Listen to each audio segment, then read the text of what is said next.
You are listening to Beyond the Verse, a Star Citizen podcast. A show dedicated to Cloud Imperium games, Star Citizen, and Squadron 42. Whether you fight, explore, unite, and/or trade, we bring you news, updates, interviews, reviews, and analysis. So sit back, relax, grab yourself a pour of Radegast, and join us as we go Beyond the Verse. Launch sequence activated.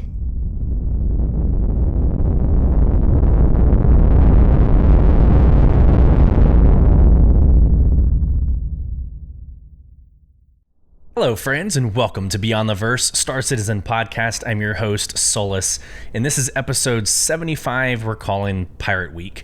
Yes, obviously, it's Pirate Week. Going into next week, so we have about 2 weeks of this.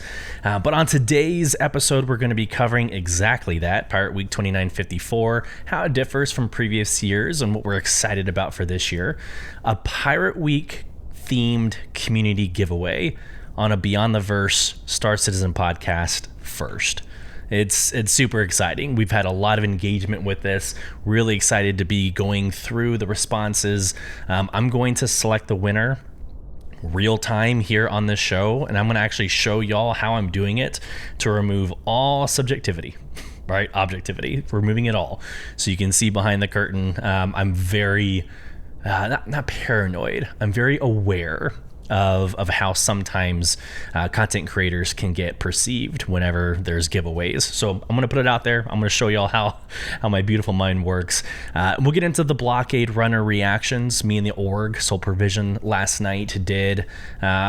We tried to do Blockade runner. There's 20 of us, the largest Soul Provision event to date. 20 of us got involved, had some fun regardless of some interesting dynamics of Blockade runner. Since the last recording, 324.1 dropped, which means the ATLS officially was released, and I'm going to go through my reactions to the ATLS, maybe some of the community reactions to that as well. Of course, the roadmap update, of course, Inside Star Citizen that focuses on engineering and more. So this is a very busy week, a very busy episode. And again, we're going to try to get through this in the next hour, maybe hour and 15. But the community giveaway had 72 responses. And I'll be very honest with you, not for a lack of expectations or maybe setting the bar low. I didn't think 72 was going to be my number. So I made a promise to those who entered to go through and read their responses on the podcast. So we're going to save that for last. So if you don't necessarily want to hang around and listen to the 72, there are some amazing stories there. I encourage you to listen. Again, it's good, engaging material. I enjoyed every single one of them, and I know you will as well. But we'll select the winner first, and then we'll get into the responses. But first, Incoming message. Okay, as always, we go through polls and comments from the last week's episode.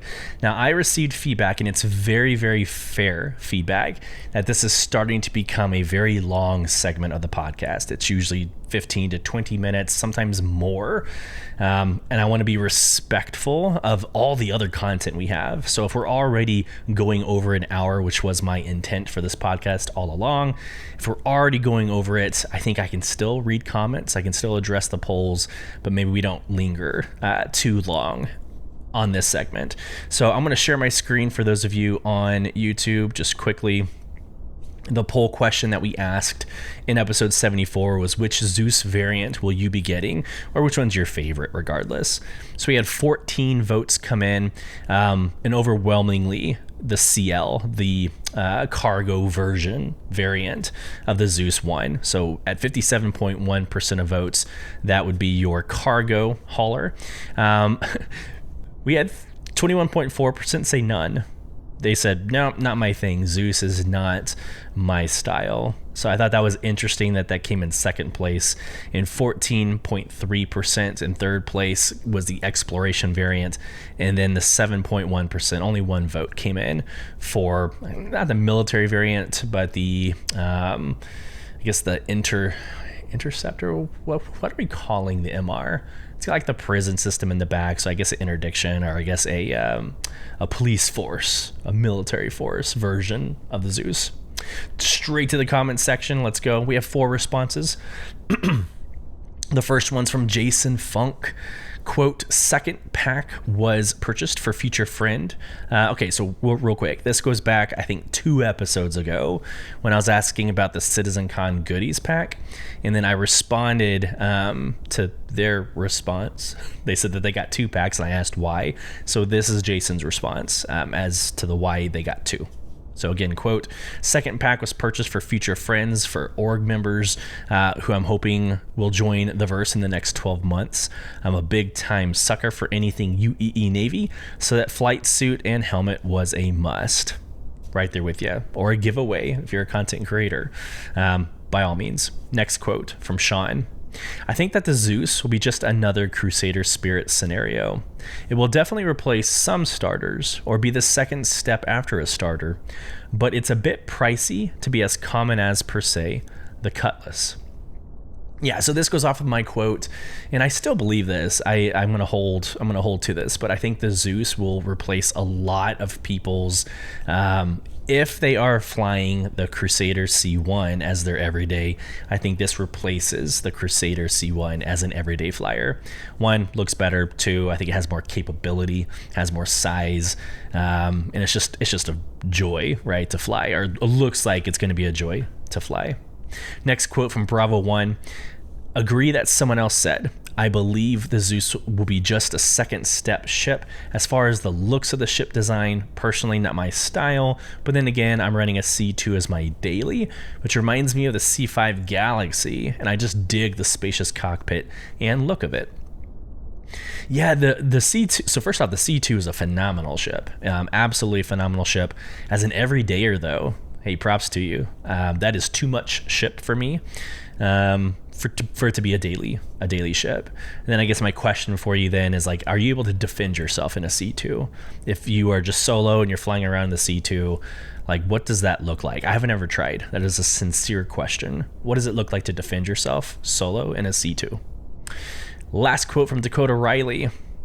Love you, brother. Thanks for responding in. Quote, I'm super excited for the Zeus. While I voted for the CL in the poll, I have both the CL and the ES plus CCU chains for all 3, the MR and buybacks, and 3 of the Concierge Solstice paints. Had to gray market them since I wasn't close to Concierge when they were available. The Zeus is probably going to be my favorite ship in the game going forward, at least until the 600i gets the rework. The new MFDs also look slick, and I hope we get 324.2 in the PTU soon. Also loving the Argo Atlas in 324.1. Yeah, so they hit almost everything. I love their response, but they almost hit almost everything that we've discussed in the last episode, and potentially we'll be discussing in this episode with 342. Wow, 324.2. I agree. The 600i is a very popular ship among my organization, among friends that I play the game with, my brother. The 600i is a phenomenal ship. Again, it's probably too much of a ship to be an everydayer for me, speaking for myself. But when it gets reworked and it's got its medical bed, the ability to heal yourself and not have to go back to a Leo, that's going to be nice, but it's already sexy. It's like it's edging on like an 890 jump sexiness, but it's obviously not there. It doesn't have like a swimming pool, but that habitation for the captain is probably the best habitation in the entire game. Just being able to be underneath, right, the cockpit, being underneath and having that wide panoramic window of the view is just gorgeous. So screenshot heaven. In fact, episode 1, that YouTube thumbnail in episode 1 was taken from the 600i. So I don't know. I hope that's not too fast. I want to respect this podcast is nothing without the community. And I can't say that any more times. Like I say it almost every single episode, every month when I go through my metrics, my performance reports, it's always about the community. It's always been about the community. So I don't want to shy away from this. I don't want to break away. I still want to give you news, reviews, analysis. But if I stop going back to the community and reading the community comments and poll responses, I feel like I lose the brand. I feel like I lose what I've created from the very beginning. Anybody can talk about the news, but there's something special about bringing the news and the community together, and I hope to continue that. So making this shorter, moving on straight into this week in Star Citizen. All right, here we go. First off, the image. I love the Atlas, guys. I don't want to get into the conversation of if it's worth $35, if it's worth $40. That was last episode, if you want to hear my response on that. But now that we're, I don't know, kind of beyond the drama of paying for the Atlas, I guess hope so. I hope we're beyond it. Either you bought it or you didn't. I love the Atlas, and I'm going to get into my responses specifically whenever we hit that point, which is right after this. To the article. Happy Monday, everyone. Last week, we launched Alpha 324.1 on the live servers. This update introduces the all-new Argo Atlas and gears us up for the next global event, Blockade Runner. The Ninetales gang has grown bold in the Stanton system, and the CDF is counting on you to push them back. Unless, of course, you're more of a, quote, sailing open skies and take what you can carry, end quote, type. You might just find yourself on the other side. Blockade Runner kicks off with Pirate Week this Tuesday, September 17th. That was 3 days ago. This week marks 1 month until CitizenCon 2954 in Manchester. I think like as of yesterday, the countdown was at 30. It was like yesterday or 2 days ago. We have 30 days left until CitizenCon. That's insane. That's crazy. I haven't seen the agenda. I don't know. I'm not going, so I'm not going to like go on to Twitter and post, Tyler, where the heck is our agenda? I don't know. I don't think it's my place since I'm not going. But we're less than a month out and we still haven't seen like the agenda for CitizenCon. I don't know. Anyways, back to the article. We can't wait to see everyone there, and we'll have a hefty info drop coming very soon. There you go. Including the map of the venue, the show schedule, and more. We'll also be distributing tickets straight into your inbox soon. And if you don't have a ticket, remember you can still celebrate from home with this year's digital goodies pack. It's also last call for our annual cosplay competition, so if you plan to come to CitizenCon in costume and haven't submitted your application, you have until September 27th to do so. To the bullet points. On Tuesday, Pirate Week began, the global event Blockade Runner, and then the Lore Makers community questions came out. Wednesday, roadmap update with the roundup, continuation of the Blockade Runner. Thursday, Inside Star Citizen and engineering video in 16 minutes, but more importantly, Jared shaved. And so there's a missing carpet from his face, which, I don't know. To each their own. I mean, I don't know. I have a beard. I've had a beard for quite some time. I probably won't be getting rid of it anytime soon unless my wife shaves it when I'm sleeping one night, which is a very high probability. And then later today, we don't have a Star Citizen Live, but later today we will get our RSI Weekly newsletter and again, continuation of Blockade Runner. Okay, so very eventful week. There's a lot of fun things, a very marketing heavy week. So Atlas came out on Friday. Over the weekend there was a lot of, again, I would say drama of the price point and whether or not you would pay for the Atlas. And I'll get into, I asked a poll on Twitter, but I'm going to put it in the back end of 324.1's release and the Argo Q&A. But I did ask a poll whether or not you'd buy it. But this is absolutely an in-game purchase. Not that the $35 to $40 is worth it or not worth it.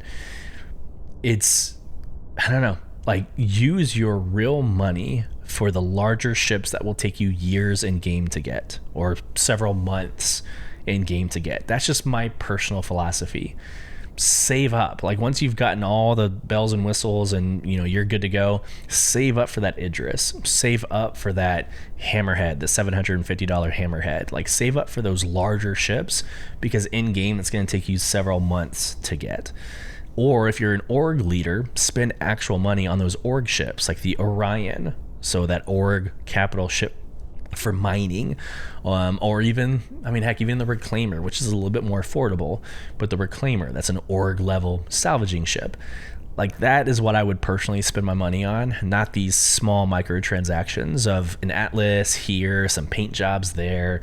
My 2 cents. But let's actually go into 324.1's release.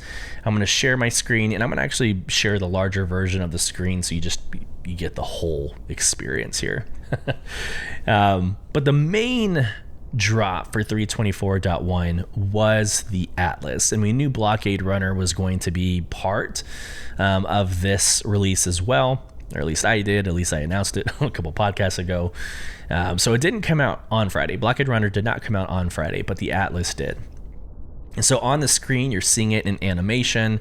It is, I talked about my reactions during PTU. I tested it during the PTU. I don't necessarily want to regurgitate everything I've already said. It's phenomenal. You move kind of on a slower side, but you make up for it with the tractor beam experience, or being able to unlock off the cargo grid and putting it back onto the cargo grid. It is super fast, time efficient. But I wanted to bring up maybe like a different reaction for this episode, and it was really the integration of the Tobii eye tracker. I'm not supported. I don't have anything. I have no skin in the game for the Tobii eye tracker other than I just love their product.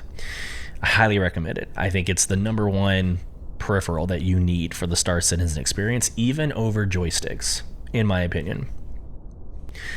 But the combination of both, having the Atlas and then having the Tobii eye tracker, is an extremely, I'm going to call it realistic, but an extremely realistic, immersive, engaging experience where you simply just look at the box you want to move. Like literally look at, not moving the mouse, literally looking at it on the screen, and that makes the box turn into its ghost phase, right? Like the white translucent version of the box, and all you do is click. Like it's literally all you do. You look at the box and you click it. And the way the Atlas works is it kind of already pulls it to you, and it's very fast. It moves 32 SU boxes very, very quickly. And then all you need to do, if you position your Atlas in the right angle, right, you look to your right at the freight elevator and you look at your box. You click and it brings that box to you almost like within a second. And then you literally turn your head to look at where you want to put it, either on the back of a ship or on the side of a hull A or a raft. You look where you want to put it, and that ghost version of the box will, click into place, and you just left click your mouse. I loaded an entire, it's like 16 boxes. One of the missions that involves 16 boxes, I loaded within, and I'm not lying, within 20 seconds. I literally right click, left click, right click, left click, right click. That is how fast it worked. And so I don't know if that's the future of tractor beaming. Like the C1 has a tractor beam, the Zeus is going to have a tractor beam. If this is the future of tractor beaming, I love where they're going with this, and the integration of the Tobii eye tracker, freaking phenomenal experience. All right, let's go through the actual announcement. Now, I won't read verbatim, especially the Q&A. I'll read you the questions, not necessarily the answers. But if something sparks your interest, you know where to go. That's kind of been the premise of this podcast. It's kind of guide the community whenever they have questions. But here we go. So the Argo Atlas tackle big jobs. The Atlas power suit helps you move heavy weight when manual loading isn't safe and a vehicle isn't practical. The robust exo frame features a patented structural support system and a bespoke tractor system to significantly increase the strength, balance, and carrying capacity of its user. Here is a little bit of a heads up. It doesn't EVA. So all you sweaties out there that want to go to freaking Blockade runner with an exosuit or with an Atlas, you're not flying from your ship to another. Like it doesn't EVA. Just if you have an EVA suit on underneath, you're not going to die, right? It's not like you can wear a helmet, you can wear gear to protect yourself, but it doesn't have thrusters. Like you're not going anywhere fast. So just a heads up there. There's videos, there's pictures. It comes in this orange and black, the Argo paint scheme. No real surprises there. Here's your power and precision. It goes through a little bit of kind of, it can lift containers up to 32 SCUs. Here's an image of it happening. Let's just go through the pictures real quick so I can say I did. But here's that ghost translucent form of the box that I'm talking about. So right now in this image, you've got a C1. So you have a C1 and an individual in the Atlas. He's holding, it looks like a 16, maybe a 16 SCU box. And you can already see the translucent box cargo grid locked on the back of a C1. He doesn't have to walk, he or she doesn't have to walk up the ramp at this point. All they have to do is click and it's there. Now, it's not necessarily different from the other tractor beam experiences, but the way he's standing right now, he or she, I need to stop saying that. The way they are standing right now, they wouldn't have to move at all. They look to the right to put it onto the C1 and they just look to the left and pull off of the freight elevator. And they just stand in one spot, clicking and looking. So love it. Next picture, some more sexy shots of them out in the verse using the Atlas. Inside of the Atlas, it's very detailed. If you actually go to your Atlas, walk around it and look around it, the detail on this is amazing. And I honestly would say it's pretty realistic. It looks like the parts that are moving have a purpose in place, and everything in a place has a purpose, right? Definition of standard work. Alrighty. Cool pictures, awesome, tackle big jobs, more stuff. What I wanted to show y'all next, is the actual it's the actual payments, or it's the actual looks, or what you can buy from the pledge store. So the Chairman Club, I cannot talk this episode. The Chairman's Club offers. So the paint is the Monsoon paint. It's a blue paint. I actually haven't seen a lot of individuals walk around using this. I think the orange has been the more popular, or at least what I've seen more of. But know that it also comes in these 4 colors, like a black, a silver, a yellow, and a the blue, the Monsoon. So there's 4 additional paints, as well as the 5th being the default orange and black. And I think here's what everybody's freaking out about. Are they freaked out about? It's $35. So War Bond, Concierge, coming with the Monsoon paint, $35. So this one vehicle is almost the price of most games on Steam. So I saw an image of, I'm not going to share another content creators, material, but I saw an image of Steam's top 20 sells. I don't know if it's year to date or if it's in the last month, but regardless, the top 20 sells are games, rated games, and $35, actually the $40 for the Atlas is right at the price of any one of those games. Is it worth it? Is the $40 worth it? And so I'm not going to ask that poll for this episode. It's not going to be the Spotify poll or comment section. You can leave a comment section if you want. But I had asked that question. In fact, let's just go to it. I asked that question on the podcast, or on the Twitter, and I put the Twitter. God, I sound like a boomer. On Twitter, I asked, the Argo Atlas, did you buy it? Will you buy it in game, or will you abstain? Tell us why in the comments. So 42.7%. There was over 715 votes. 715 votes. 42.7% say they will buy it in game. 37.8% said yes, they'll buy it out of the pledge store. And then 19.6% say no, they will not buy it. So people are going to buy it. I mean, the majority will buy it in game. Like I said, I'm going to recommend you buying this in game. Work up to get it, right? Maybe start off with a small cargo hauling if that's your game loop. Start off with a small cargo hauling missions with a simple, two-hander or maybe a one-hander, and work your way up to be able to afford, right, the Atlas. Because again, fast forward a couple years from now when the game is live, what is your purpose of playing it? If you have bought all the assets, if you have bought everything, then what is your purpose of playing? Is it just existing in space, which is fine? I mean, I'm not saying there's anything wrong with that. Is it the social aspect? Is it the actual conducting of the missions? But for me, it's we haven't seen anything about reputation rewards. We haven't seen what the end state is, what the end game is for Star Citizen. That's one thing that we're lacking. But you play to earn money, and that money needs to be spent on something, right? Whether it's assets. I'm gonna continue calling this an asset, but I would actually work and play the game so I could afford the Atlas in game. That just makes sense to me. That's my kind of why I would play.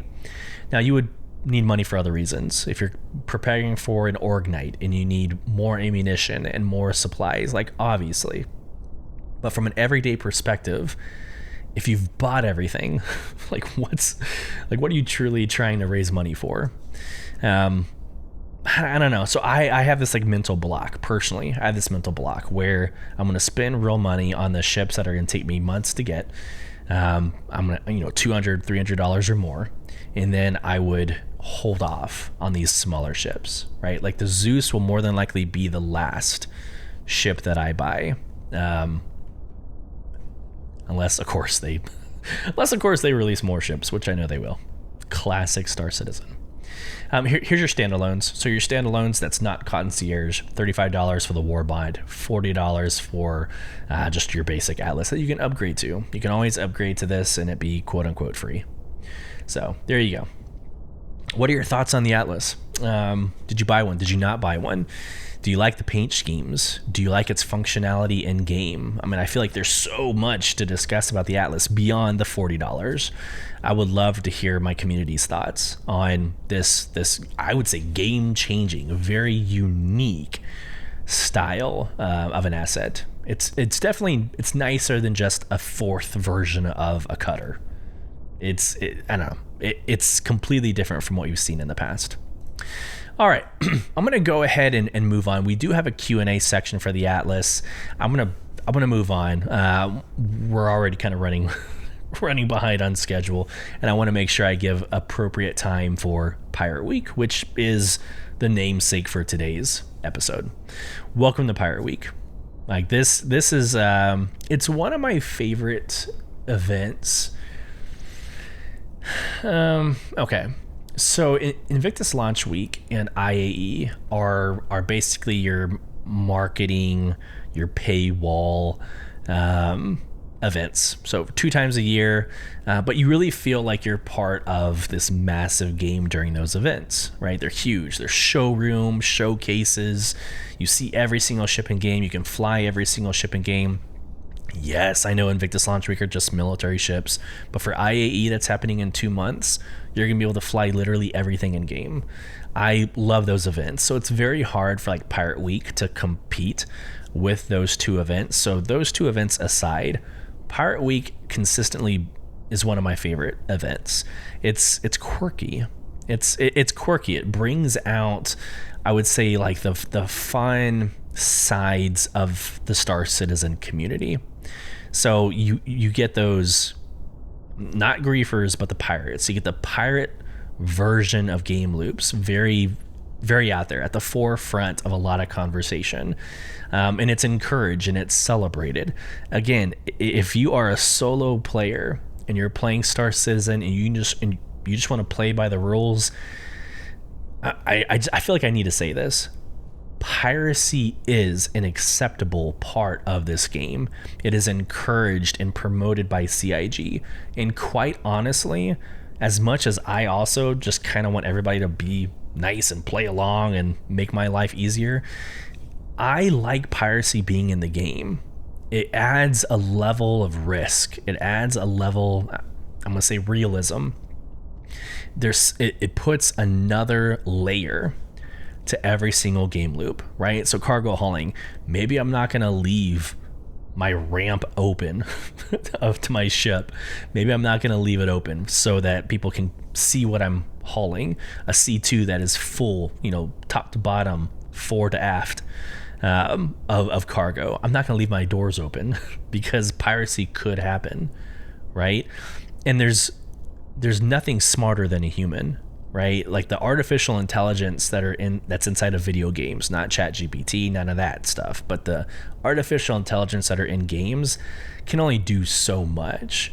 But the risk of a human going in and destroying your ships, we're going to read some of those comments at the end of this podcast, but the creativity is ingenious. Like it is ingenious. Like it's so much part of this game. I want you to, and I can't force you, and I'm not going to try to force you.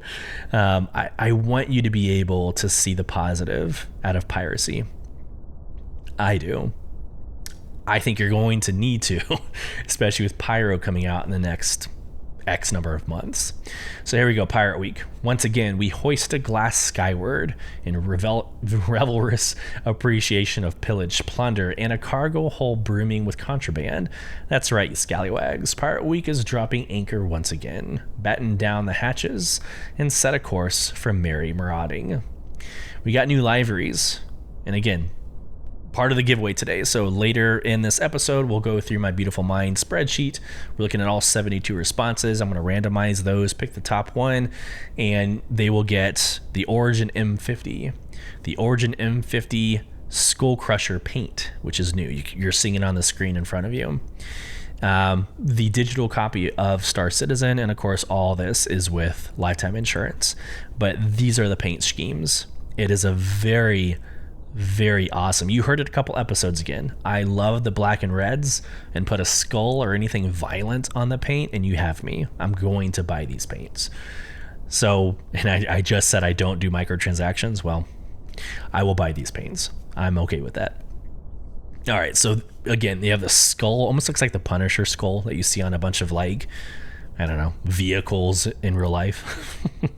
But you got the skull on top of a black base paint with red, or like a dark red highlights. And again, you're seeing this on the Vulture, the M50, the Scorpius, and the Mantis. So amazing paint jobs. I love the way this looks. I absolutely do. So you got new liveries, and we have a Show Us Your Plunder community contest. So, quote, what good is robbing someone blind if no one is there to marvel at your glorious haul? We want you to show us your latest or greatest bounty of stolen cargo. Go big or get creative, because there are glittering prizes on the line. So that Show Us Your Plunder community contest, we're going to go through here in Spectrum in a couple of seconds. Stand by for that. Back to the article. So, like always, in every single Pirate Week celebration, in Arena Commander, you can go take on the Swarm. You can go take on Pirate Swarm, and if you finish, you get blessed with the opportunity to pay more money. I know that sounds cynical, but it kind of feels that way. But if you beat Pirate Swarm in the pledge store, you will have access to buy the pirate-themed Caterpillar and Gladius. Now, these are sexy ships, especially the Caterpillar. So if you want a Caterpillar and you're okay with 6 month insurance, then this is the ship for you. This is the paint job for you. It is a gorgeous Caterpillar. This is what I fly when I fly the Caterpillar, is the pirate version. Very nice. I'm less inclined. I do have the Pirate Gladius. It's in my hangar, but I don't like it as much. It's the base is actually red with black highlights, and that's just too much for me. It looks too I don't know. It doesn't look. Is genuine the word I'm thinking of? It's not pirate. Like, I don't know, just the base red is not pirate. Like, I think pirate, I think base is black with like a skull, with like a white skull and like red highlights, which is the Caterpillar. This is too much for me. I don't know. It's too much red. Anyways, if you like the Gladius, it's a great color scheme for it. If you like the Caterpillar, it is the perfect color scheme for it. Moving on. So we'll run the Blockade. With Pirate Week came the Blockade Runner. So it came out on Tuesday. Blockade Runner came out on Tuesday as well. I've already read you a little bit of the article. Here's a video that I can show y'all. I don't think there's audio. Yeah, it's just the security alert, and it's showing like the video playthrough. Why is there no audio? Okay, I think it just doesn't come with audio. But anyways, it's showing you Blockade Runner. It's showing you all the different steps, moving the Prolinide boxes, the green cargo boxes, using the freight elevators. But this right here, the security alert, attack in progress, that alert screen that is on the LEO or in the orbital station, that is something that's new, right? So you know how is it Jumptown? I think it's, yeah. So Jumptown and Xenothreat. You would have the little icon pop up on your screen, and like the CDF commander was talking to you. Same thing with is it Raid on Orison? What's the Raid on Orison one called? I'm just going to call it Raid on Orison, but that global event as well. Again, you had the CDF commander come on your screen and talk to you.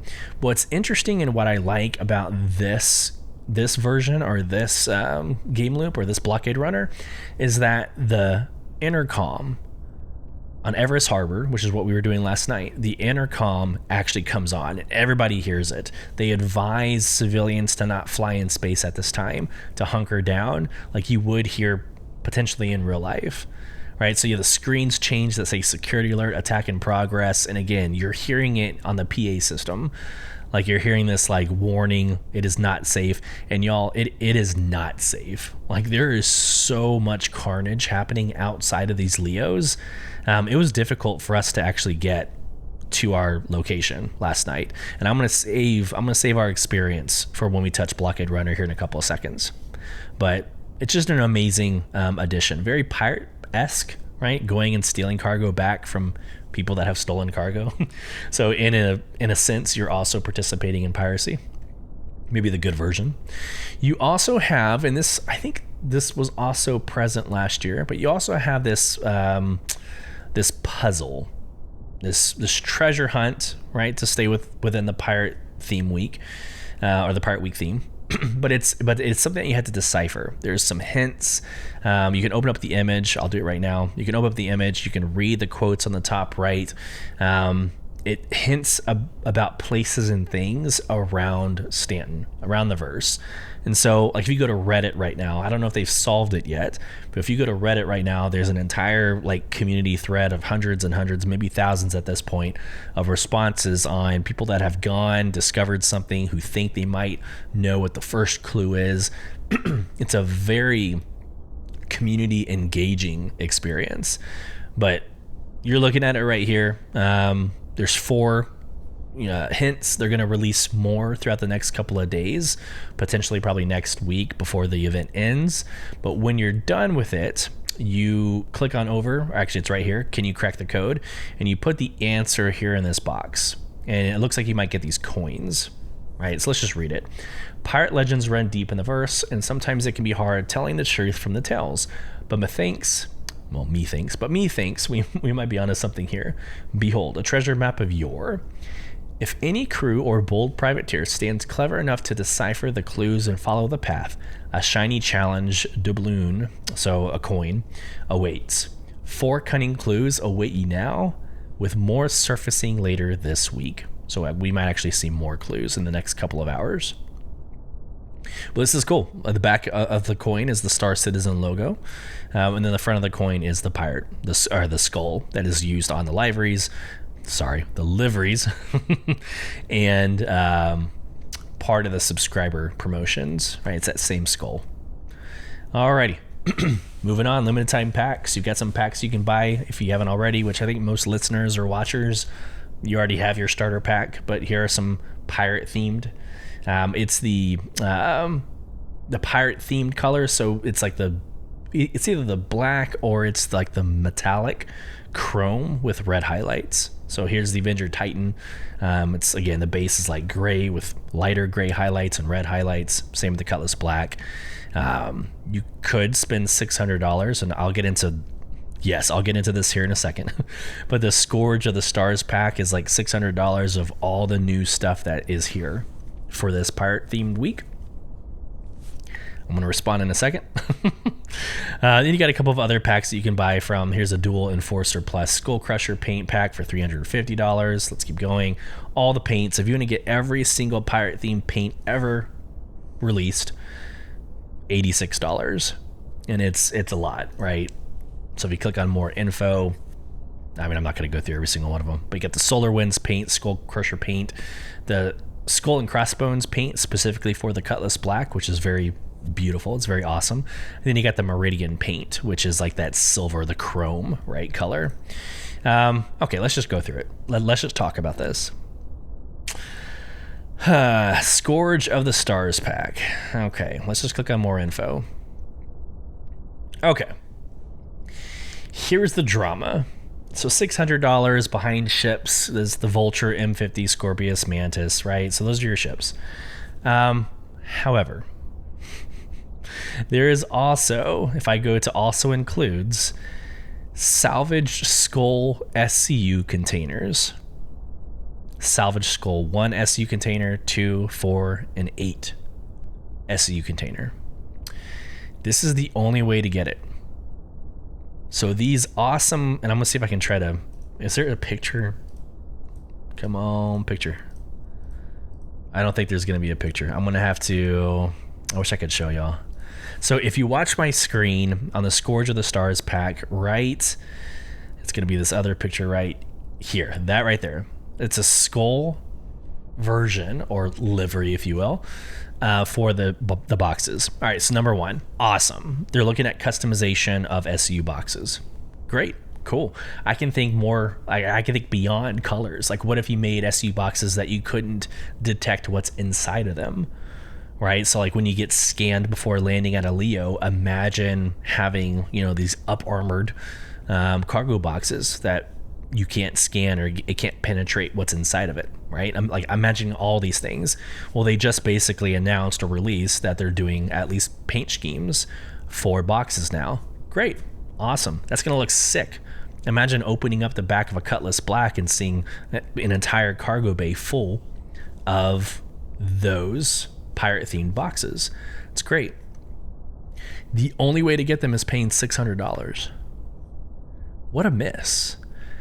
I'm not going to get into the microtransaction piece. I don't think that conversation is where I want to take this, but for me, it's a missed opportunity for Star Citizen. I would buy those boxes. I absolutely would buy those. Oh, that's another microtransaction that I told you I wouldn't pay for, but I would. These boxes, I absolutely would. If you put, I don't know, $10, $15 on them, like, I would be very, very interested in seeing like a test. Like, I would love at the end of this week for them to measure the amount of cells from this $600, right? Take that, and then do a week of just selling the boxes for like $10 or $15 and see if they make more money, right? If the quantity times $15 outpaces, or it out profits the smaller quantity of $600 purchases. I think that would be super interesting, but this is a missed opportunity. I truly think this is. I don't know if they're going to change it. CIG has been very quiet about their response to this, but the community has definitely voiced their opinions. A lot of opinion is based off of what I said. I wouldn't take this conversation this direction, but a lot of the community, the majority of the community, is just pissed off that you would put yet another thing behind a paywall, and a paywall at $600 at that. That's extremely expensive for like, what, 5 ships that no one really cares about. I say that the Vulture is very awesome, the Scorpius is very awesome. I don't want to like take away from that, but the M50 is a very particular racing ship. It's very unique. Its straight line distance is awesome, but its maneuverability is not right? So the M50 is very unique. And the Mantis, I don't know. I don't know anybody who flies the Mantis as a regular day flyer. That has the quantum dampener, right, and the EMP, or the EMP quantum dampener, the snare. It's got the quantum snare as well. So I don't know. I would love to see the difference between the sales of this versus the sales of just the boxes next week. But I'm not in marketing. What do I know? Okay. So I think I'm done here. Let me go back to the main screen, take out this first page as always, and I'm just going to share my screen using this version. As always, there's a Spectrum post that accompanies the marketing post. There's nothing new here. It's just a good summary. It's a good summary with all the links in place. It's good for content creators to have like a one-stop shop. But thanks to Jake for consolidating this into a digestible format. Yes. Here is your Show Us Your Plunder contest.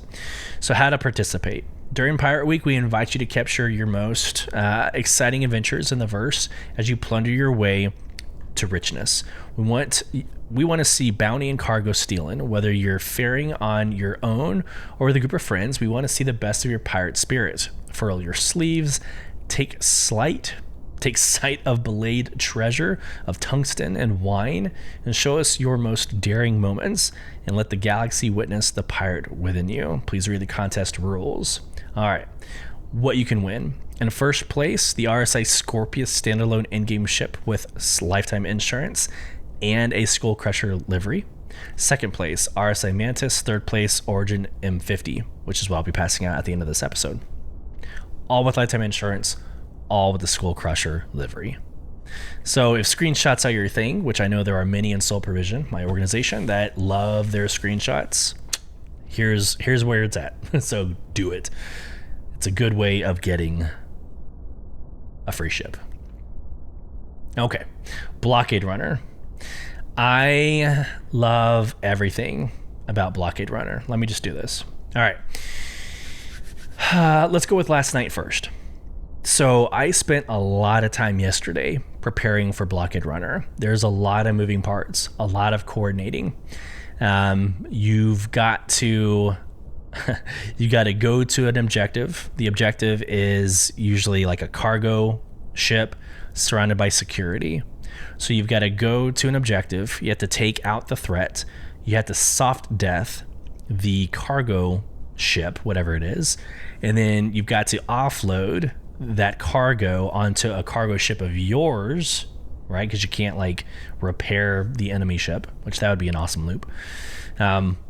And then you have to go back to the station to turn it into a freight elevator.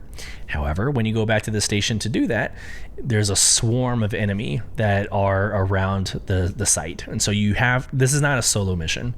This is not something like Xenothreat and the Overdrive Initiative where you could do some of it solo. You can't do any of this solo. You can't.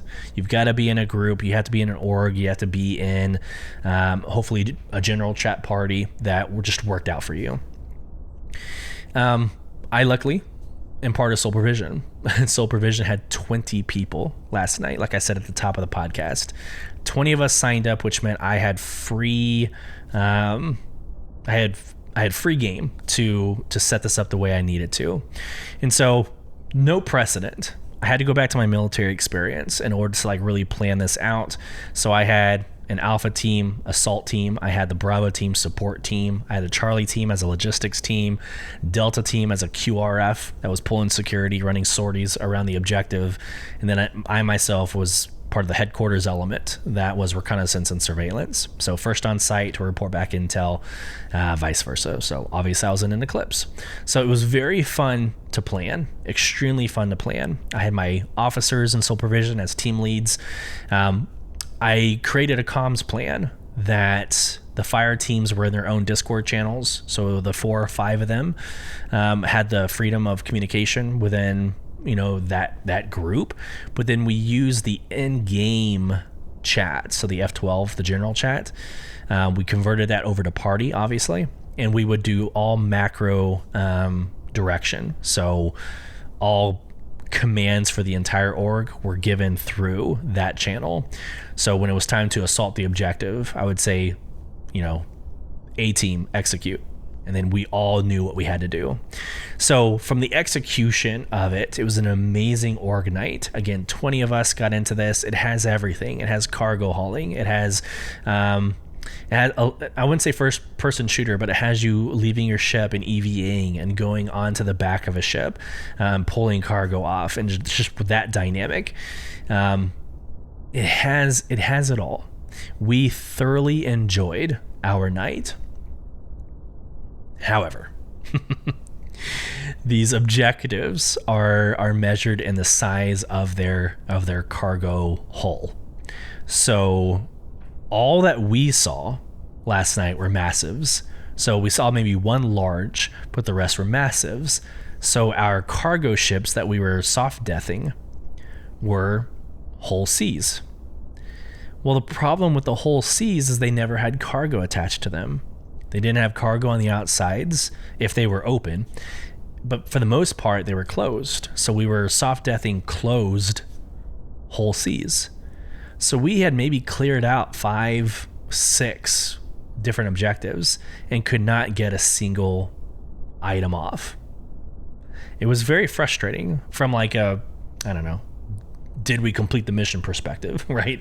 From a satisfaction of the completion of the mission, that wasn't there. I think Bravo team, so shout out Bravo team, found one box, and it was like during a large location or a large objective. But these massive locations, yeah, I don't know. I wonder if you had the same issue. If you participated in Blockade Runner, are you also seeing that the massive locations with the whole C's are not working? I would love to hear your thoughts. But let's go through. So there's org night reactions. Let's go through what Blockade Runner is. I've already kind of briefed everything, but straight from the website. Let me share my screen in this way. Lore-wise, so this is, I'll just read it to you. The CDF needs you. Ruthless criminal factions are raiding low-orbit stations across the system, interrupting the supply chain and intercepting vast quantities of the critical resource Zeta Prolinide.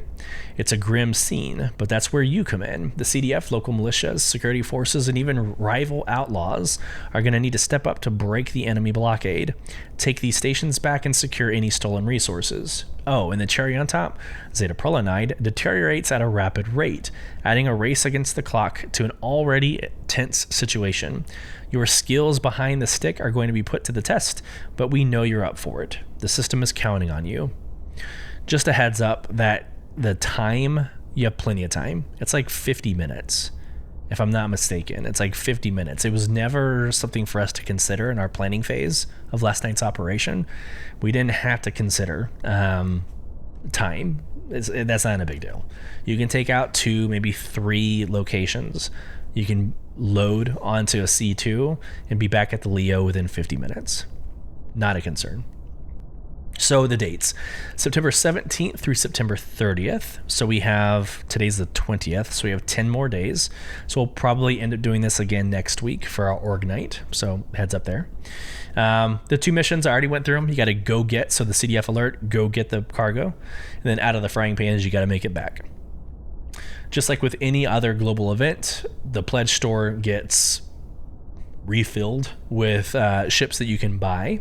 So 11 dropped for this event. You have the C2 Hercules, you have the Constellation Andromeda, the Corsair, the Cutlass Black, the Cutter, the Freelancer Miss, the Mercury, the Nomad, the Valkyrie, the Vanguard Harbinger, and the Vanguard Warden. All very expensive ships. Special upgrade on Warbond is the RSI Constellation Andromeda. I personally would recommend the Constellation Taurus. Taurus is the cargo variant of the Constellation. That's a very useful version if you don't have the Phoenix. The Phoenix is just a sexy version of the RSI ship, in my opinion. So Blockade Runner absolutely nailed it. Other than them needing to fix the whole C, it is It's one of my favorite global events. It's hard. Like Xenothreat, like the Overdrive Initiative going into Xenothreat raid, that was very holistic. That was very like all-encompassing. That literally had everything in the game. So it's hard to beat. It's hard to beat that experience. But this is a close second, right? Close second. All right, real quick. We asked a poll over on Twitter about this. So it was today in Star Citizen. I brought up Pirate Week begins, the Blockade Runner begins, but I asked the question, will you and your org be diving into Blockade Runner? Tell us why in the comments. And your options were yes with my org, yes, but looking for a group in general chat, yes, but going in solo, or it was not my thing. So 69 votes came in, the majority saying this was not their thing. So 36.2% say that Blockade Runner, either it's the cargo hauling or whatever version or whatever element that I described, it's just not their thing, which surprised me. This is everything but first-person shooting, in my opinion. So that was surprising. In second place, yes, and with their org, that was 31.9%. And then yes, going in solo was 27.5%, though I would suggest not doing that. You're going to be very shocked when you make it to some of these locations. And then yes, looking for a group in general chat was 4.3%. So yeah, it's just interesting. It's interesting that that so many people, or such a percentage, say that that wasn't their thing. What are your thoughts on Blockade Runner? That will be the question for this podcast. All right, roadmap update. No real surprises here, but let's just get into it. Every 2 weeks we go through roadmap roundup. I don't really go to the roadmap update or the actual roadmap itself. I don't really go through that because it doesn't necessarily change. All the information you truly need is right here in this roadmap roundup. But the announcements here were caves. That was really the big change, or the big new thing. So acidic caves and rock cave archetypes are coming. So let's, I don't know. And they're coming in 324. So I'm just going to read the acidic caves. Well, no, I'm not going to read either. My issue with rock caves is, what have we been in for the last several years? I'm sure it's like different like versions of rock caves, and if you actually like read, it says illuminated by bioluminescent mushrooms. Okay, so I feel like they're taking the current rock caves, and adding aesthetics inside of it. Like, I'm just assuming that that's what they mean by rock caves, because we've always had rock caves. Acidic caves, it says adorned with luminous pools of water and dramatic stalactites, good lord, and stalagmites. So that'll be very different. That's going to look very interesting and different. But then somebody said over on Twitter that they asked where the sand caves were, and Jared responded back to them saying that the sand caves were already in the game. Have y'all seen sand caves? I've never seen a sand cave. Like, even in Daymar, where you get pulled into like an ERT, like a Merc mission or a bounty hunting mission, and you have to go inside of the caves, those quote unquote sand caves. When you walk inside of them, it's just another rock cave. So I'm curious, have you seen sand caves? And if you have seen them, where do you find them? Super interesting. So new caves. We also had the MFD rework and new displays. That's no news. We saw that last week on Inside Star Citizen. So not a whole lot going on for roadmap roundup. Didn't have a lot of community response to the acidic caves. Wasn't a thing. So we'll go into Inside Star Citizen real quick. We'll go through the questions, not the answers, but the questions of the Lore Makers community questions that popped on Tuesday. But then we will end this podcast with the giveaway. So we want to make sure that we have enough time to do that. So we're going to go into Inside Star Citizen. We're going to go through engineering. Let's go to the article real quick, and then we'll watch the video together. How will the new engineering role impact your ship and crew? Join us for a fresh look at upcoming engineering gameplay, introducing dedicated engineer tasks, repairing, resource management, and more in Alpha 4.0. So without further ado, let's get into... Oh my gosh, and there's... yeah. I said Jared. First off, a couple of minutes ago, I said Jared responded back with, it was Jake. Jake Bradley responded back with there were sand caves in the game. Jared is the one that doesn't have a freaking beard in this episode. This is kind of hard to kind of watch. I miss your beard, Jared. I miss it. Here we go. Engineering, the next major step forward in multi-crew gameplay.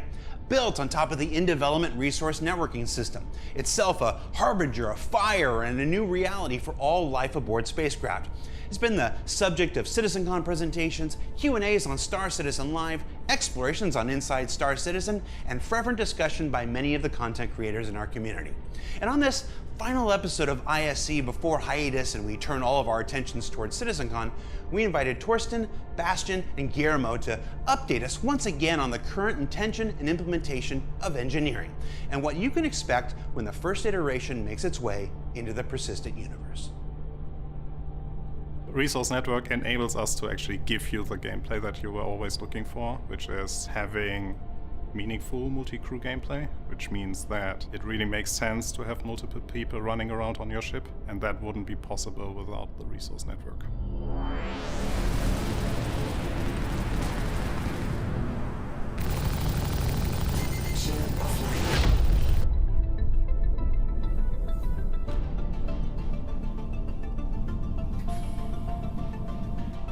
So we say the resource network is a system that allows all the items and components that are part of the ship to talk to each other.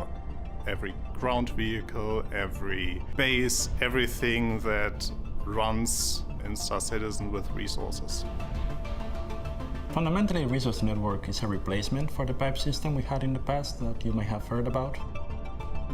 We chose a similar system, basically doing most of what we are doing right now with the Resource Network, but in a way that was not as scalable as what we intend to do. Landing complete. So right now we just have one type of hydrogen fuel, but if we want to extend that in the future to having like multiple types that have some specific benefits on the thrusters, it's very easy now to add that resource. It's just a data setup. So Resource Network is the underlying technology for the system to work, and engineering is the gameplay we intend to have on top of this technology so that players may experience it. Your ship flies because, the thrusters get fuel, the power plants output power that the weapons and the sails and also the thrusters use. Engineering is all about both maximizing the use you get out of the Resource Network and also getting the Resource Network itself going so that you're not dead in the water. It's all things that players will be able to interact with. They will have to dedicate roles in their ships so that crew members are assigned to fixing those issues, and they can encounter more dynamic situations that will not happen in the previous systems. The goal right now is to have all the components on the ship being physicalized. That means that the things that will take damage will be the components. That then means that those components are reasons to the failure of your ship. We have the power plants, which generate the energy that your ship consumes. You have the shield generators, which take in some of that energy to convert it to shield power. You have a radar system that allows you to target the signatures of ships around you. You have coolers that generate a coolant resource.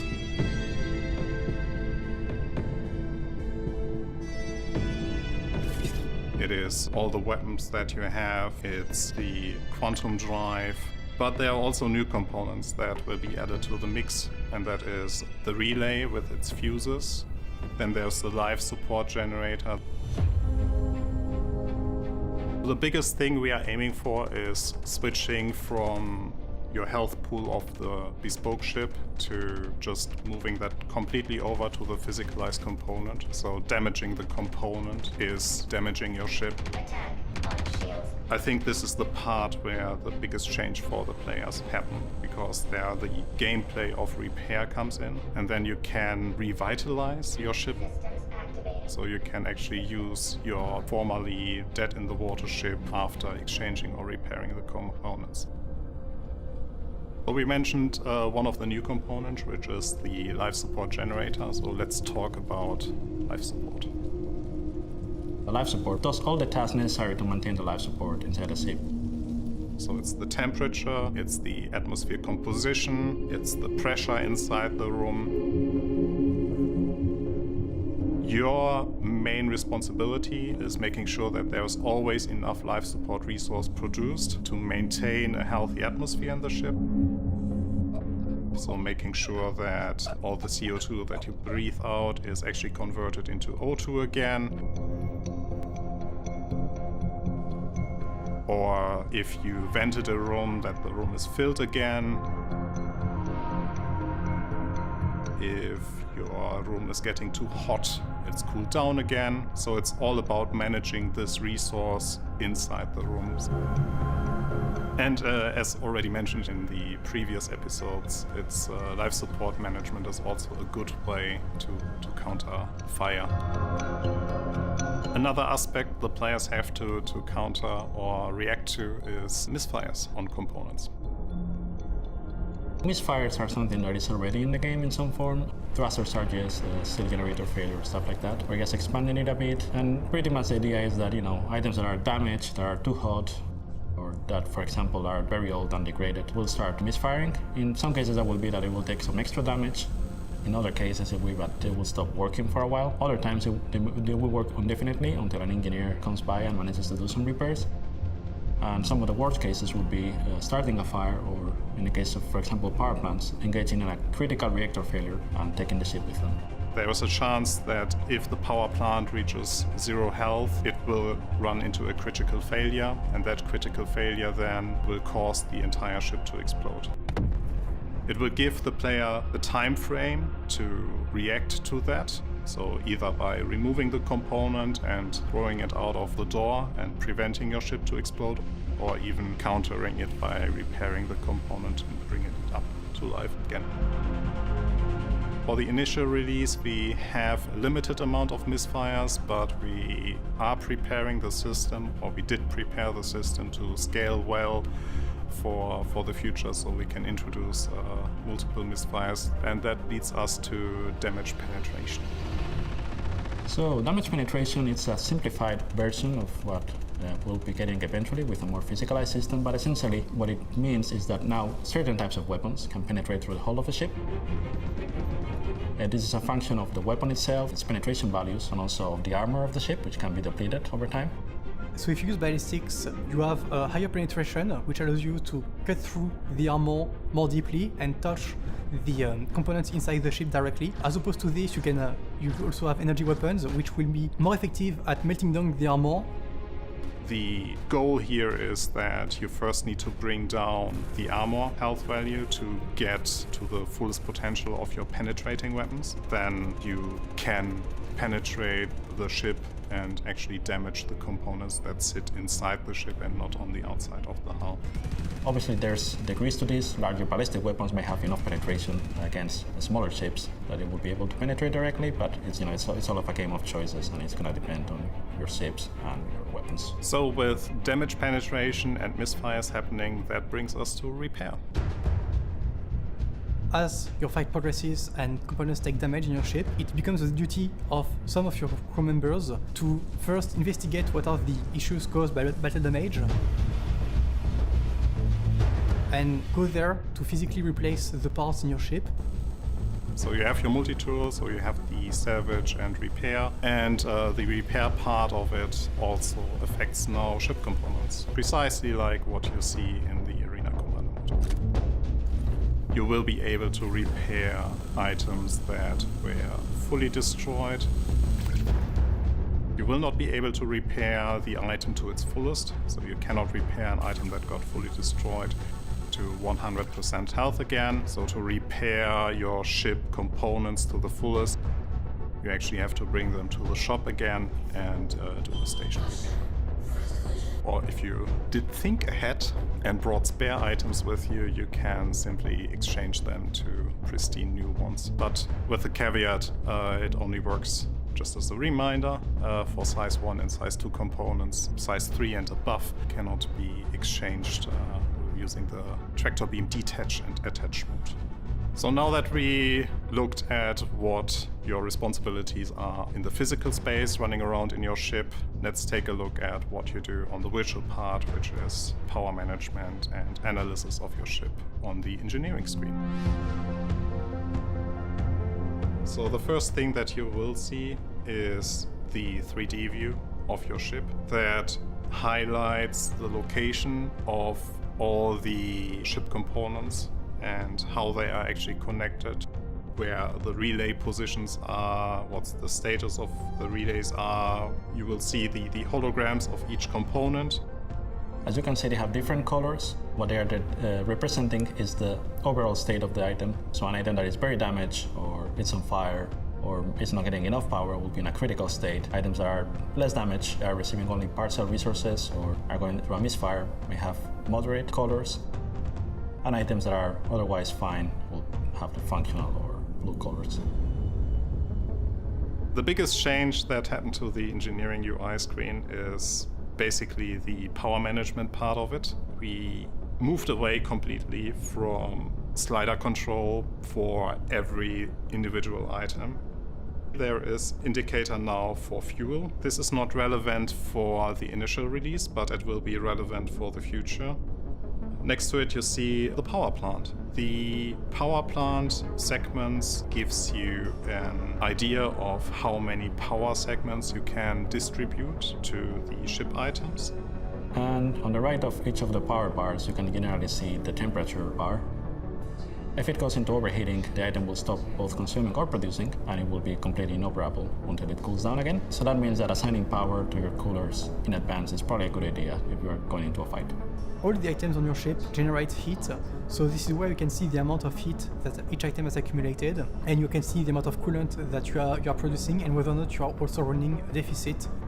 So what you want to do is put as much power as you can into the coolers until your items do not overheat, but do not assign more resources than necessary because you are running a limited pool of resources. The same applies to the life support generators. So you have to make sure that you produce enough life support resource that the demand is fulfilled in your ship. If your demand isn't fulfilled, it will cause some failures.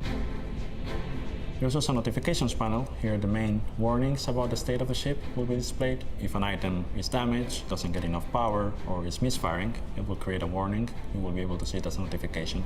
Take a look at it, go to the item, or just remove it.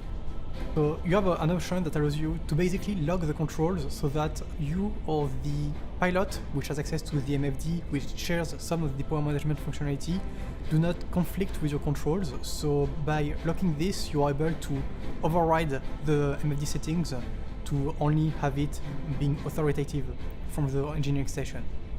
You are able to take the power assignment you have at a given time and save it locally on your computer, meaning that when you fly again with the ship, or even if it's not your ship but somebody else's ship, you can quickly apply your presets. This is very useful in the middle of combat. You can quickly switch to a combat preset where you will give, for example, more power to seals. That's huge. So this entire time for the last 12 minutes, I've been watching, thinking, man, this is a lot. It's a lot to manage. Now you have an engineer that's specifically looking at this and doing this in your crew, so it's not like a pilot has to worry about this necessarily. It's a lot, but having the presets, that's huge. I didn't even think about that. You'd have a combat preset, an exploration preset, reconnaissance and surveillance preset, and it'd be easy just to go and just hit those presets. I think that kind of solves, for me, that solves this kind of overwhelmed sensation of so many things going on and so many different screens to be monitoring.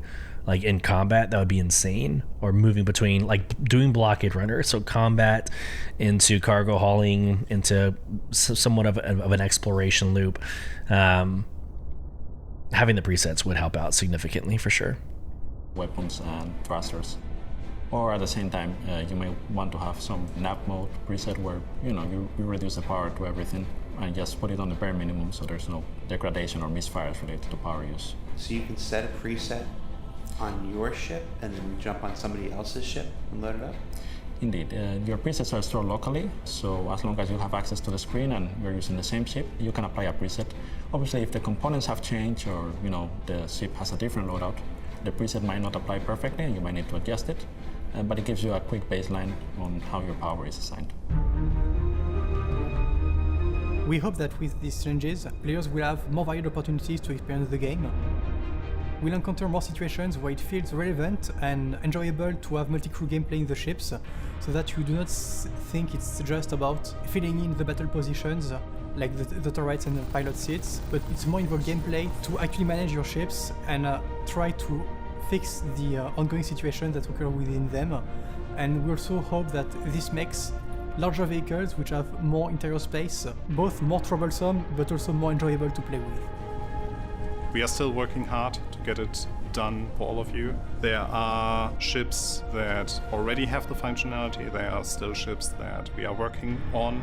But overall, we are super excited to finally get it into the PU. So the Arena Command Experimental Mode was already fun to observe what you can do with the entire system. And now with having the feedback from that, adjusting the gameplay a little from the feedback that we received from you, I am really looking forward to see what you all will be doing with it. So what did we learn this week? Well, we learned that there's a sweet new interface for dedicated engineering terminals aboard spacecraft. That the first implementation of armor and damage penetration means that the ways that you kill and keep your spaceships alive will fundamentally change. And that when this arrives in the PU, life aboard spaceships will never be the same again. Now, that's it for this season of Inside Star Citizen, while everybody here turns their focus towards the upcoming CitizenCon, where we'll be showcasing the future of Star Citizen beyond Alpha 4.0. Yes, it's a show you're not going to want to miss. So from the small team that makes every ISC, thank you so much for letting us stretch our proverbial wings this year. Thank you for continuing to let us share the people and process of game development with you, and we'll see you all back here after the big show. Wow, I can't believe we got to... All right, so like I said, is there more? Hold on. Here after the big show. Hold on, let's go back. I can't believe we got to... He gets cut off, the logo displays, and then it looks like there's like a minute left of just outtakes. Let's just see if that's what this is. Yep, outtakes. Okay. Not that it's not worth watching. So it's a lot, y'all. It's a lot. And so if you go back to Space Tomatoes podcast, where, it was Morphologists, the Astropub, myself, Void Dude, I brought up that like everybody wants to be, the main character. Main character syndrome is what it's called, right? That there wouldn't be a lot of people who'd be willing to just sit and do the engineering loop. And maybe there is. And I was corrected, or at least on that podcast.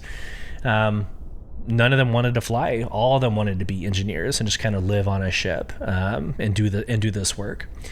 But I don't know.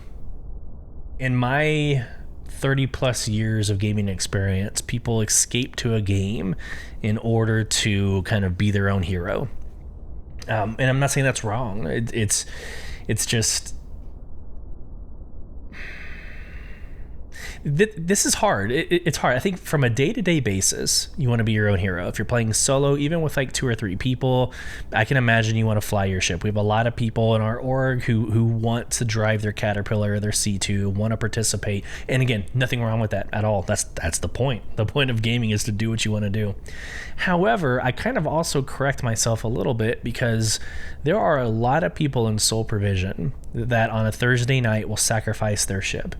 They will give their ship over to another person to fly it while they man the turrets. So I have testimonies from my own organization that prove me wrong. But when I look at the holistic engineering loop, there is a lot going on there. And honestly, I welcome it. I do. I welcome the additional levels of complexity because, again, when this game launches and we're 1.0, like that's it. That's it. So if a ship comes out and you're flying it, okay, what's next? This kind of helps create complexities in everyday game loop that can help with these immersive, engaging gameplays. Like with your, if you're driving an Idris or let's say a Javelin, there's 80 people of sole provision who want to participate in a Javelin. If you didn't have to do any of this, there's just 8 of you sitting around. There's only so many turrets. There's only so many things you can do.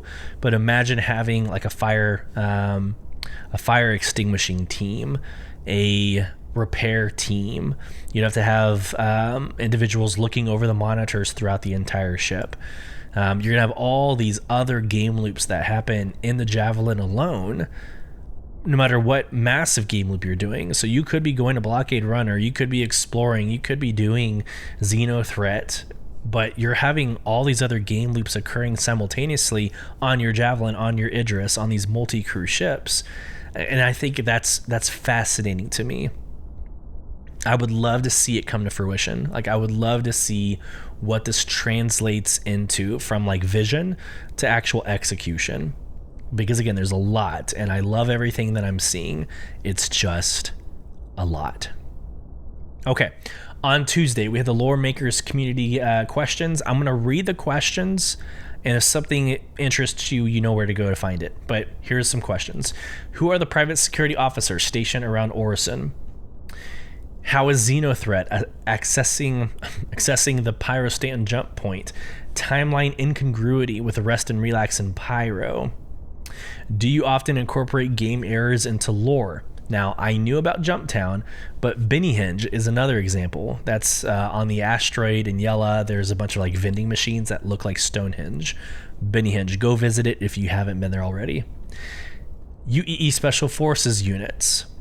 Location of Trice system. Discrepancy in the Whitley's Guide on the Carrack. Castra system and Empire recognition, UEE Navy enrollment age, and then any game plans or any plans to make the Galactopedia accessible within the game. Which, by the way, the answer to that is yes, and I can't wait for that. That's going to be awesome to have it like live and breathe in the universe. So if anything I said interests you, by all means, go check it out. Here's my beautiful mind. So what I'm about to show y'all, or what I'm going to show y'all now, this is a direct download from my Google Forms. So welcome to the very first Beyond the Verse Star Citizen podcast giveaway for the last 3 days on social media, on all platforms.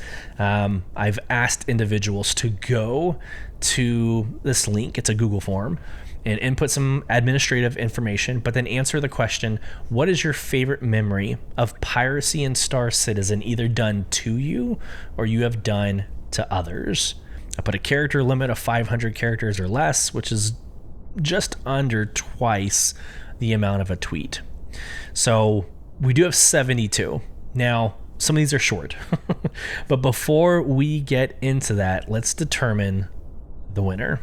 So I want to be very transparent with you. At the very top of the podcast, I told you I would do this. I haven't manipulated anything on this. It is a very raw data pool. It's .csv file straight from Google Forms, and you're going to watch me do everything because, again, if one of my officers in sole provision wins, they're going to get the damn award, right? I don't want to discriminate just because I'm close to somebody, but if they win, I want to be able to point back to this and be like, hey, if this was a legit process. All right. So with that being said, I also wanted to approach this differently. So again, I am humbled and honored to be officially part of the Star Citizen content creation list of creators. So I love being here. I'm again humbled. I'm in an audience of, or I'm in a group of celebrity, if you will. So again, I love this, and thank y'all so much for including me. But this was my very first event with y'all. Now, this isn't my first time being a part of a content creation team that is endorsed by a game, but it's always been with a larger team, like a content creation team, and we would work together. This is the first like solo endeavor, and I say solo as kind of it's not truly solo. I have an amazing organization of just regular members, but also officers who contribute and help and are engaged with this process as well. So I want to first off say thank you. But I hope you liked this version. I have always kind of despised the like and retweet for a chance to win. It's very self-serving. It's not wrong. It's the reason why, it's like a gift back to the content creators for doing so much for the game. I'm not saying you're wrong. I've always disliked that. It just feels very self-serving. So I wanted to create a process that also brings value to CIG. And so I asked that question. I asked them to go and answer the question about the best, experience of piracy, and maybe Star Citizen as a game, the CIG as a community management team, can pick and pull from this if they like. So CIG, as you're listening, as I know, obviously you are listening, if you want this raw data poll, I can send it to you via email. But without further ado, let's get into the winner. So here's what's going to happen. Here's my beautiful mind. And it's not even that complicated. I'm just going to do it. So over here in column A, I'm going to go ahead and add a new column. So completely bare, which I feel like I need to do like a TED talk. I need to like teach Excel spreadsheets because I live and breathe this like in my regular day-to-day life. All right. So what we're going to do is we're going to call this column place, like first place, second place. We're going to call it place. And then for this next field in Alpha 2, next to the very first input, which was by Dustin Thames, we're gonna put in an equation called random. So rand, what this is gonna do is it's gonna return a random integer, our random number between 0 and 1. So I want to hit enter. That comes out with a 0.26. So Dustin, you're probably not going to win. But again, it's from 0 to 1 and it's 0.26. Now I'm just going to bring this down to all 72 responses by double clicking there. It's recalculated everything, and I'm not going to touch anything. The moment I touch anything in column A, it recalculates the score or the winner. So what I need to do first is Control C, which copies. I Control V, which pastes, and I'm going to change this into a text field. Now it's no longer the equation of random, the rand, open parentheses, close parentheses. Now these are static numbers that I can do whatever I need to do with this, which Dustin actually might win now because it recalculated. So he went from a 0.26 to a 0.94. So anytime I changed anything, it manipulated the data, it would change the score. So no, we have a 0.97, so it's not going to win. Sorry, Dustin. So what I'm going to do now is I'm just going to sort. This is super easy to do. I'm just going to do a filter. And I'm going to drop the filter. I'm going to say largest to smallest. So here you go. Boom. We have our winner. I don't know why this is a wrapped text, so I'm going to close that out. All right, you know what? There we go. Okay. So we have our winner. All right, so our winner is Felix. That's Foxtrot 3 Hotel Lima India Kilo Sierra. Felix. So hey, congratulations, Felix. I'm going to send you both an email to the address that you sent me, and I'm going to reach out to you via Spectrum as well, but you have won. So congratulations. Their placement was 0.998. So pretty damn close to that one maximum number. So love it.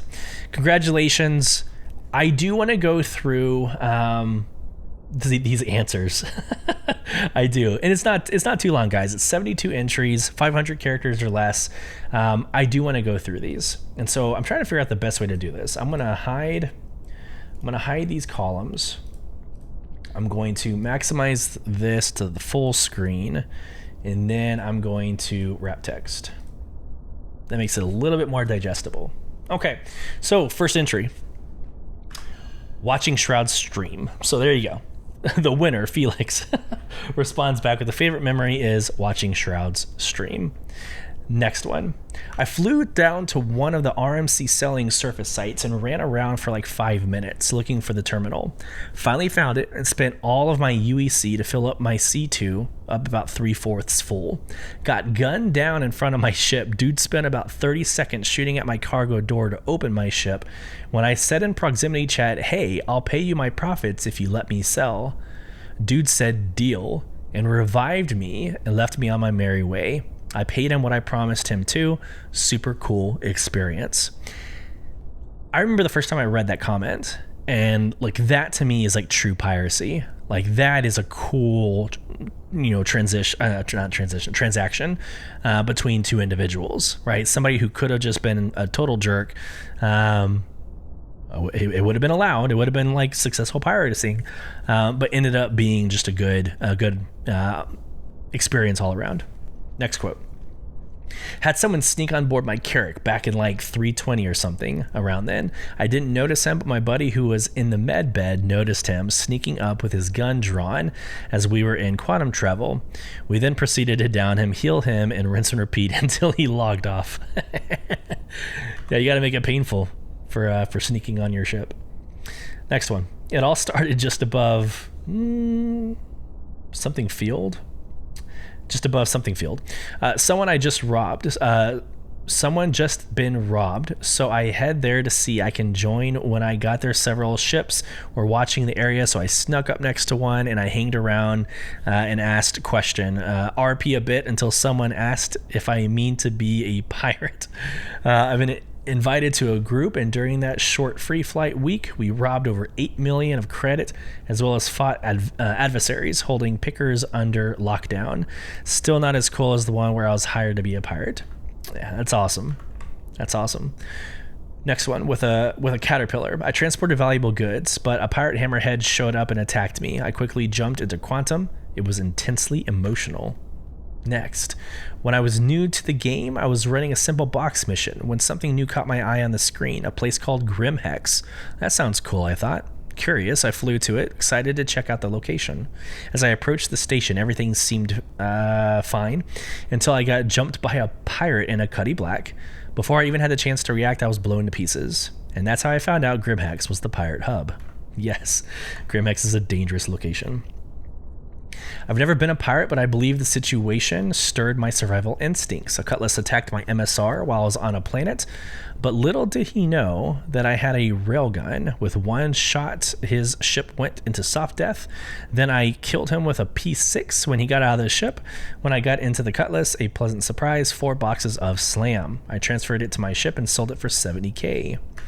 And then we had one of our testers, or one of our org officers, just test, so we have a response called test. Next, pirates on the ground, multiple cyclones and Ursas harassed my buddy in his ROC, his rock. Came in like the choppers with the ride of the Valkyrie, nice. Throw a few bombs with my A1 on top of their heads. The survivors ran like hell. My buddy continued to mine in his ROC. Very nice. My org and I once got calls in global chat that people were intercepting miners on their way to Crew L1. We invited the miners to a group and tried to figure out where the pirates were hiding with their mantis. We then grabbed a few combat ships and left ourselves be interdicted, which prompted them to run away. The ensuing chat was hilarious and without any toxicity. This is Pirate's POV of us arriving, and actually sends a YouTube video. Sorry, I'm dying. And y'all, there's no way I'm getting through 72 of these. I'm just looking at these. I'm like, oh man. I'm overwhelmed by 72 responses. And we could be here for the next 15, 30 minutes reading these. Let me read one more. Actually, let me read all the way down to Port Olisar, because I saw it and I kind of want to read Port Olisar. And then we'll wrap up. I feel bad because I didn't get through all of them. All right, someone was loading crates in a Taurus. I managed to get in and hide in the rear section of the ship when in quantum travel struck the pirate unconscious and changed course to sell the boxes. Upcoming updates with engineering will make soloing big ships challenging and more difficult. More crew members means that piracy will also be more challenging. Damn, that's exciting. Didn't even think about that. Like piracy with resource management. You can't really solo it anymore. Very interesting. We disabled other players with distortion damage and wrecking balled them with the SRV into a nearby asteroid in the Yellow Belt. Good lord. Not quite piracy, but we did loot their remains, so I hope that counts. Oh, and I highly recommend Spaceship Curling, as we dubbed it. That's hilarious. The time I snuck into someone's reclaimer and waited till he came back to the front seat after he went to the salvage processing room, and I instantly beat him up and threw him out of the airlock and sold all his CM. Locking down Port Olisar in a hurricane with a friend. Here's what I'm going to do. I'm going to delete all the admin columns, and I'm going to put this in our org. So in Soul Provision, in our Discord, in our org, this is going to be a downloadable file and something that you can read through. That, again, so much fun stories that were captured. I think that's a great idea. I'm going to go ahead and do that for sure. But there's so many inputs here. I just want to take another second to say thank you so much for participating, and more to come. I cannot wait until the next opportunity to do this. All right, let's wrap this one up, guys. All right. Thank you so much for being part of episode 75. I hope 324.1 is treating you well. Blockade Runner is going well for you. Again, I hope you got yourself an Atlas. Hope you got some pirate paints for the ships of your choosing.